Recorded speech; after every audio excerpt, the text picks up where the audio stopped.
La Bible nous dit que dans sa présence, nous sommes dans la joie. Amen. Ce qui détruit l'humanité, et comme nous pouvons voir à la surface du globe, nous voyons que l'être humain est détruit par une seule chose, le manque de joie. Dans les diverses nations que nous pouvons voir, dans les diverses parties du globe, l'être humain est en recherche d'une joie réelle et profonde.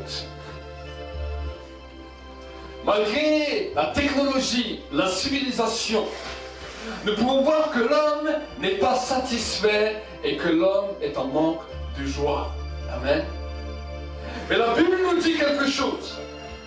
La Bible nous dit que ce qui va différencier les véritables enfants de Dieu de la reste du monde, car la joie de l'Éternel sera votre force. Amen. La joie de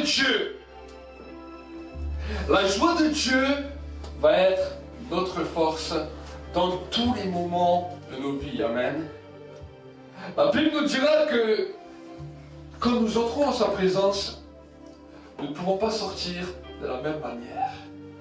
Il dira aucun homme, aucune femme, aucune personne sur la surface de la terre ne peut entrer dans la présence de Dieu et sortir de la même manière qu'il en est entré. Amen.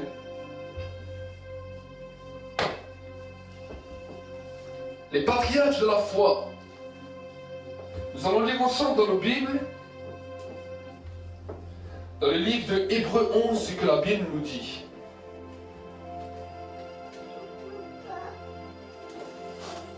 Hébreux 11, chapitre 1er.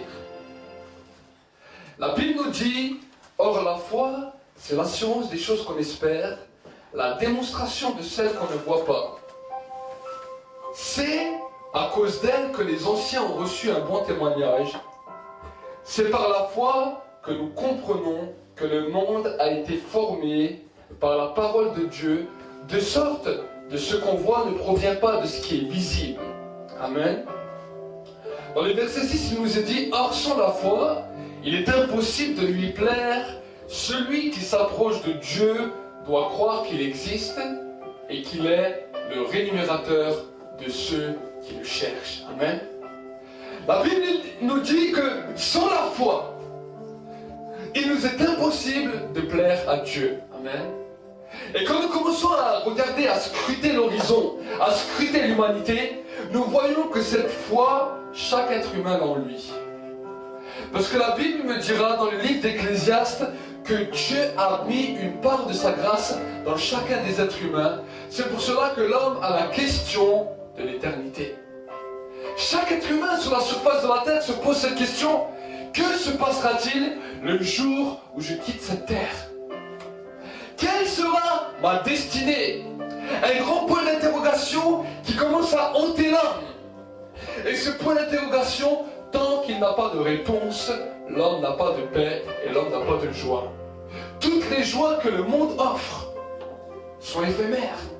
L'alcool, la drogue, les plaisirs éphémères, les courses effrénées par le pouvoir, ce sont des choses qui mettent une joie éphémère dans l'être humain.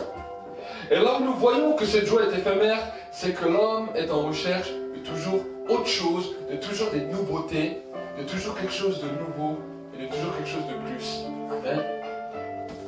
Mais quand la Bible nous dit, nous commençons à nous tourner vers notre Créateur, ce vide qui est là dans le cœur de l'homme, dans laquelle la grande question de l'éternité, cette réponse vient à sa question. Celui qui croit en moi aura la vie éternelle et la vie en abondance. Amen. Cette grande question qui hante chaque être humain sur la terre. On a juste à aller voir les personnes âgées dans les maisons de retraite et nous allons voir qu'ils savent qu'ils sont près de la mort. Et cette question ne fait que les hanter. Ils hantent tellement ces personnes qu'ils ont peur de la mort et qu'ils perdent même la tête. Par diverses maladies que le diable veut infliger. Mais nous, en tant qu'Église de Jésus-Christ, nous avons le message qui peut révolutionner notre nation. Nous avons le message qui peut révolutionner notre monde. Toutes les choses que ce monde peut nous offrir sont très bien, mais n'amènent aucune joie réelle, véritable. Toutes ces choses que le monde offre peuvent apporter des bonnes choses, mais ne t'apportera jamais la paix. Amen. Quand tu reçois Jésus-Christ comme Seigneur et Sauveur, toutes choses deviennent nouvelles. Toutes choses deviennent possibles. La Bible nous dit tout est possible à celui qui croit. La foi amène l'impossible à devenir possible dans le nom de Jésus. Aucune autre chose n'est possible sur la surface de l'humanité. Nous voyons que l'homme a des limites. Nous voyons que l'homme a des limites. Et c'est à cause de ces limites que Dieu existe. C'est parce que nous voyons que nous sommes limités que nous comprenons que Dieu existe. Regardez ce qu'il dira dans la Bible. C'est par la foi que nous comprenons que le monde a été formé par la parole de Dieu, de sorte que ce qu'on voit ne provient pas de ce qui est visible. Amen. Tout ce que nous voyons ne provient pas de quelque chose qui a été créé par ce qu'on voit, mais par une personne qu'on appelle Dieu et qui est invisible à l'œil humain, mais qui est visible par toute l'étendue de sa création. Amen. La Bible dit la foi, c'est quoi? C'est de croire que Dieu existe. Or, sans la foi, il est impossible de plaire à Dieu. Celui qui s'approche de Dieu doit croire premièrement qu'il existe, et qu'ensuite qu'il est ton patron, qu'il est le rémunérateur de ceux qui le cherchent. Amen. Dieu est notre patron, et c'est pour cela que nous l'appelons Père, parce que nous devons dépendre de lui. Il a dit, si tu crois, tu verras la gloire de Dieu. Nous avons vu la semaine dernière combien il était important de croire à Dieu. Bien des fois, on nous dit, mais Dieu n'existe pas. Si Dieu existerait, pourquoi de telles choses se passent? Mais Dieu est venu, a remis les règles à sa place. Et il a dit à l'église, si tu crois, tu verras ma gloire. Il n'a pas dit, regarde d'abord ma gloire et crois après. Il a dit d'abord tu dois croire. Et ensuite, tu vas voir ma gloire. Amen. Nous avons pu voir combien, quand Jésus marchait dans les rues d'Israël, beaucoup de gens étaient là, beaucoup de malades étaient là.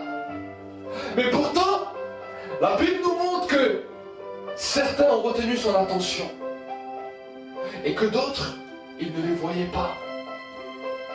Alors, la question qu'on pourrait se poser, comment ça fait-il que Jésus qui est Dieu voit-il certaines personnes et que d'autres qui passent à côté d'eux ne les voient pas? Nous avons pu voir ensemble dans la parole de Dieu que ce qui a marqué la différence, c'était des hommes qui avaient une totale confiance en Dieu. Amen. Dieu attend de l'Église, Dieu attend de nous que nous avons une confiance totale en lui chaque jour. Amen. Une confiance totale, c'est-à-dire un abandon total, c'est-à-dire ne plus vivre pour nous-mêmes. Il y a des situations, des circonstances dans nos vies que nous ne comprenons pas, que nous n'arrivons pas à gérer, que nous ne savons pas comment faire. Mais Dieu attend de nous que nous lui donnons une confiance totale. Amen.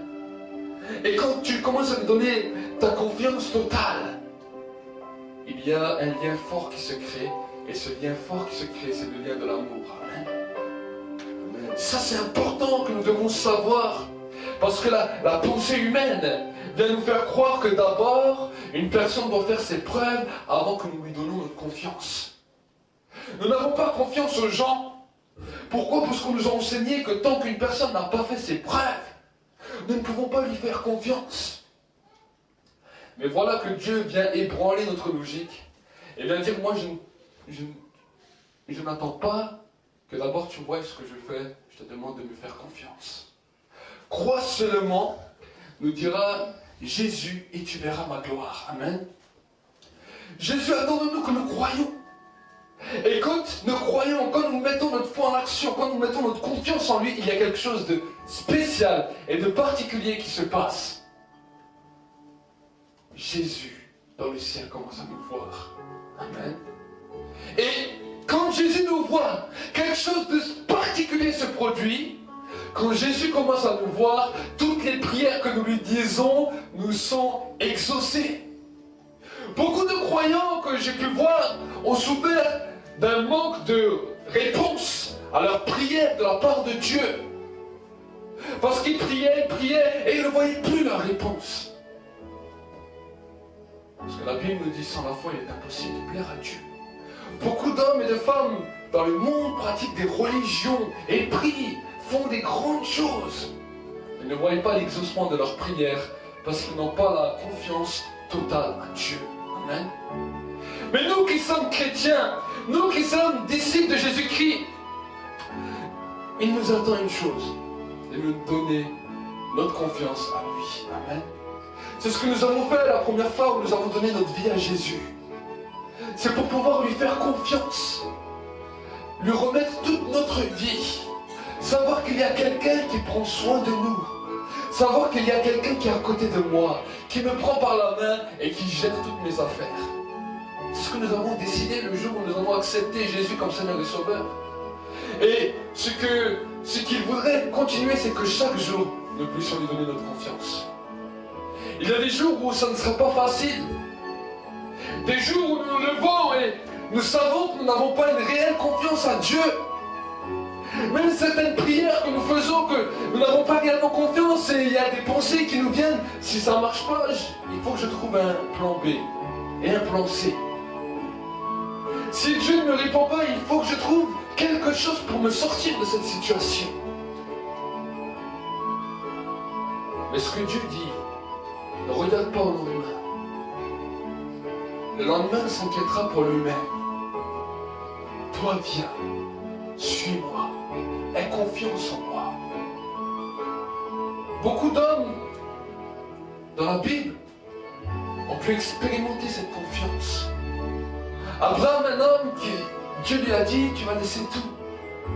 Tes parents, tes frères, tes sœurs, tes amis, ta tribu, et tu vas venir avec moi vers un pays inconnu. Du temps d'Abraham, Dieu lui a simplement dit, viens et suis-moi, et je t'amènerai dans un pays promis. Mais pour Abraham, ça symbolisait un pays inconnu. Il n'y avait pas de télévision, il n'avait pas de GPS, il n'avait pas de photos de tout ce pays. Mais la Bible me dit qu'Abraham crut et a suivi Dieu.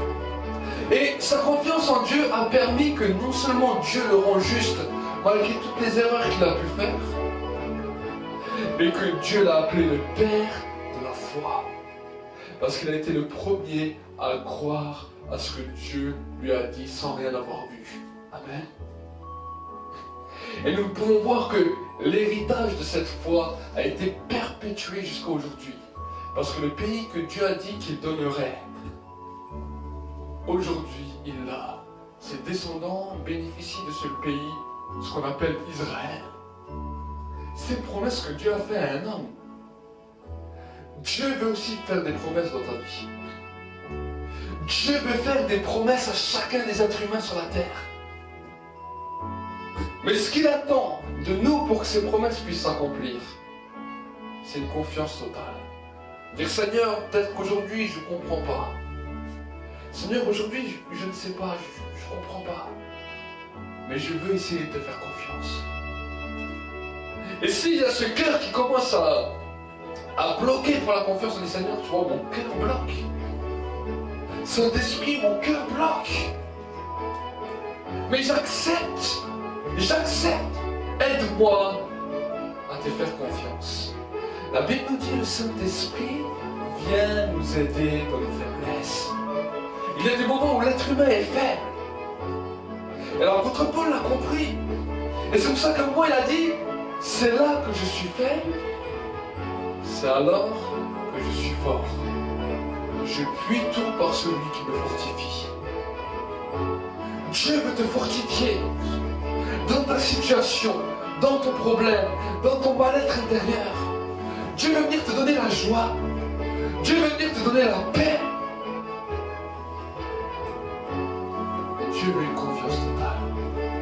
Ce qu'il attend de l'humanité, ce qu'il attend de l'Église, c'est une confiance totale. Jésus a dit, le consolateur, quand il viendra, il convaincra le monde de péché, de justice, de jugement. De péché, parce que le monde ne croit pas en moi. Voilà ce que Dieu appelle péché. Ne pas croire en lui. De justice, parce que je m'en vais vers le Père et que je ne serai plus. Et de jugement, parce que le prince de ce monde, Satan le diable, a déjà été jugé. Et parce qu'il a été jugé, tous les actes rédigés contre nous de condamnation sont ébranlés, mis à nu et à découvert. Et la Bible nous dit, il n'y a personne qui pourra accuser les élus de Dieu. Amen. Quand nous sommes dans cette marche chrétienne avec Jésus-Christ, rien ni personne ne pourra venir t'accuser. Ni les erreurs, ni le passé. Rien, aucune personne ne pourra venir donner d'accusation contre toi. Parce que le prince de ce monde, celui qui vient accuser le monde, celui qui vient déstabiliser le monde, a déjà été jugé. Voilà les premiers rôles que le Saint-Esprit commence à accomplir dans la vie d'un croyant. Quand nous commençons à être dans sa présence, quand nous commençons à être en communion avec le Saint-Esprit, il commence à nous enseigner, à nous conduire sur le sentier de la justice et de la vérité. Le Saint-Esprit veut nous conduire dans une nouvelle dimension et veut nous amener vers des nouveaux horizons, comme il a conduit Abraham, comme il a conduit les enfants d'Israël. La Bible nous dit, alors qu'ils marchaient la journée, la nuée les conduisait. Quand ils étaient dans la nuit, la flamme de feu les conduisait. La nuée et la flamme de feu qui symbolisent la gloire de Dieu, la présence de l'Esprit Saint. Et cette même personne qui a conduit tout un peuple veut conduire ta vie. Cette même personne qui a conduit tant d'hommes comme Abraham, Noé, Enoch, veut conduire ta vie et veut être un ami avec toi. Le Saint-Esprit veut être notre ami. Il veut être une personne à part entière et il veut être notre ami. Amen. L'amitié de l'Esprit vaut plus que toutes les amitiés que tu peux rencontrer dans ce monde. Parce que l'amitié qu'on peut rencontrer en tant qu'une personne va toujours nous décevoir, va toujours nous faire du mal. Mais l'amitié de l'Esprit, c'est une amitié dans laquelle c'est une personne qui nous comprend. Une personne qui connaît nos cœurs. Une personne qui connaît nos craintes. Une personne qui connaît ce que nous ressentons. Et il veut nous transformer. Il veut nous toucher. Il veut nous écouter. Il veut que nous sommes dans sa présence. D'un coup, il est là. Et sa présence descend. Et sa présence visite. Sa présence guérit.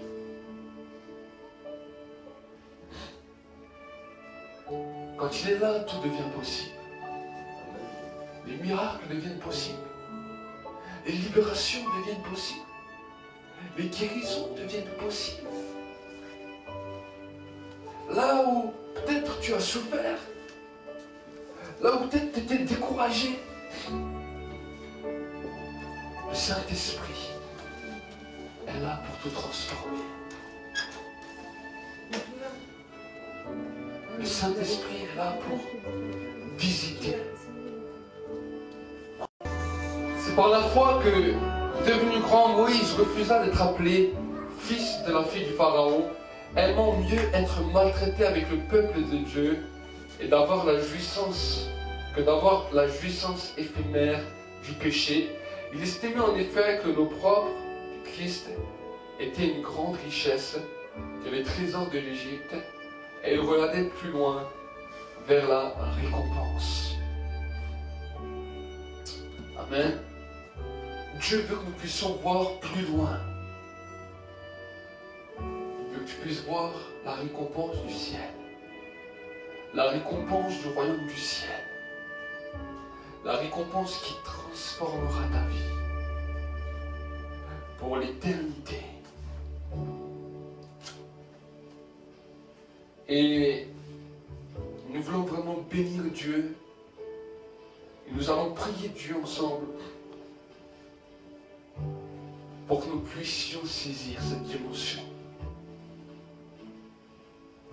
Saisir cette dimension de joie et avoir cette réelle paix qui peut transformer toute l'humanité.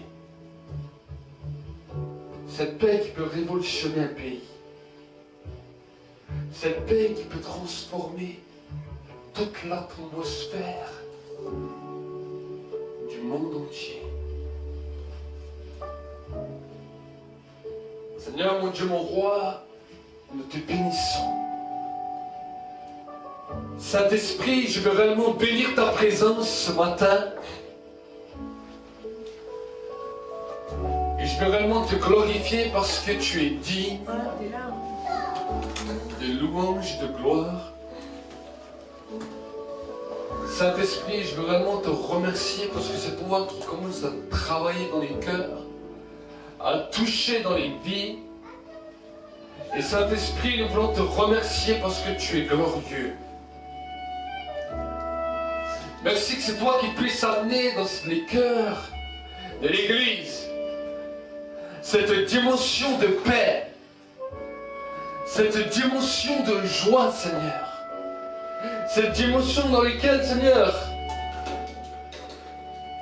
l'humanité commence à être comblée à cause de ta présence. Dans cette dimension dans laquelle l'humanité commence à voir la différence entre te suivre et ne pas te suivre. Dans lequel toi-même tu es en train de mettre, Seigneur, une différence, une démarcation dans l'histoire de l'humanité entre ceux qui te servent et ceux qui ne te servent pas. Seigneur, mon Dieu, mon roi, tu fais cela pas parce que tu n'aimes pas les autres, mais tu fais ça pour montrer la différence et pour que les hommes qui ne te suivent pas commencent à vouloir te suivre parce qu'ils verront ta gloire. Seigneur, merci que c'est toi qui commences à mettre la paix dans les cœurs. Saint-Esprit, que c'est toi qui commences à toucher par ta paix, par ta présence les cœurs. Dans le nom glorieux de Jésus-Christ. Dans le nom glorieux de Jésus-Christ. Dans le nom glorieux de Jésus-Christ. Merci pour ton feu. Merci pour ta grâce. Pour ton amour. Dans le nom glorieux de Jésus-Christ. Merci que c'est toi qui accompagnes la parole par des signes, par des prodiges, par des miracles, dans les cœurs, dans les vies. Et cela, je veux proclamer dans ces temps où les politiques nous parlent de crise, je vais proclamer un temps de prospérité, un temps de surabondance, un temps de multiplication pour la gloire de ton nom. Pour la gloire de ton nom. Je déclare que l'Église est bénie. Et que Seigneur, c'est toi qui vas utiliser l'Église pour relever les nations à tout point de vue. Je bénis, Seigneur, ton œuvre. Et je proclame ta grandeur, ta grâce, ta faveur et ta bénédiction dans les vies et dans les cœurs. Dans le nom de Jésus-Christ. Amen. Que Dieu vous bénisse richement.